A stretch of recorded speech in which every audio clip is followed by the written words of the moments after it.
আজকে আমরা একটা এদের দিকে অনুষ্ঠান রাখলাম আমাদের পছন্দ করি আর ওরা একজন লোক আছে মধ্যে আলাপ করতে বক্তব্য এসে জোর ধরা হবে সবাই জানে মমতার চরিত্র জানে না চরিত্র জানে না তার ক্যারেক্টার জানে না তারপর কেন আসে ওই সংস্কৃতির ধারণা ভাবতে বেশি ওই সংস্কৃতির ফলোয়ার বেশি বুঝা গেছে আমরা যে আমাদের ফলোয়ারকে বাড়াতে চাই আমরা যে আমাদের ধারণা বাবাকে বাড়াতে চাই আমাদের প্রচার প্রসারটা আরো ব্যাপক আকারে ময়দান করে আমাদের সংস্কৃতিগুলো বিভাগ আছে সবগুলো বিভাগে আমাদেরকে চয়ন করতে হবে আজকে পৃথিবীতে যদি সাহিত্য রচিত হয়েছে শতকরা 90% বা 95% সাহিত্য কি সাহিত্য অপসংস্কৃতি যত নাটক যত সিনেমা তৈরি হয়েছে 99% নাটক সিনেমা কি অপসংস্কৃতি ইসলামের বিরুদ্ধে বলেছে তারা পারলে কথা দিয়েছে যত গান রচিত হয়েছে অধিকাংশ গানই অপসংস্কৃতি তাহলে আমরা যদি ওদের সাথে পাল্লা দিতে যাই আজকে বাংলাদেশে আমরা এক সময় মনে করি সত্যি বিকল্প চলতে দেখ আপনি বিকল্প না দিয়ে শুধু ইসলামী ব্যাংক হয়েছে দেখা দেখে অনেক ইসলামী ব্যাংক হয়েছে মানুষ তখন দেখছে যে অন্য ব্যাংকের ইসলামী ব্যাংকের সুবিধা বেশি পরিচ্ছন্নতা বেশি এগুলো ব্যবহার আমার টাকা লাগে না ঘুষ লাগে না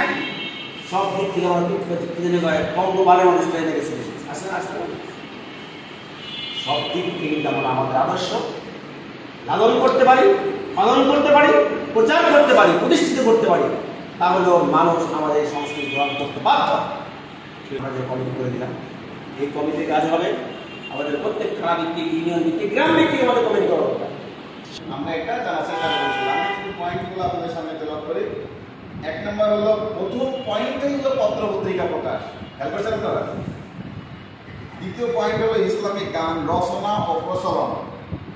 তৃতীয় হলো কেরাত ও ইসলামিক গানের রেকর্ড কেরাত আর ইসলামিক গানের রেকর্ড চতুর্থ হলো প্রদর্শনী ইসলামী সংস্কৃতির যে প্রদর্শনী এটা হবে পঞ্চম হলো জ্ঞান চর্চার অফার আর ষষ্ঠ হলো ইসলামী সংস্কৃতির অনুষ্ঠান চালু করা আমরা যদি পর্যালোচনা করি তাহলে দেখা যায় আমরা শুধু ওই একটা পয়েন্টের ভিতরে আছি ইসলামিক গান রচনা করি না ইসলামিক গানের প্রচলন করছি তাই না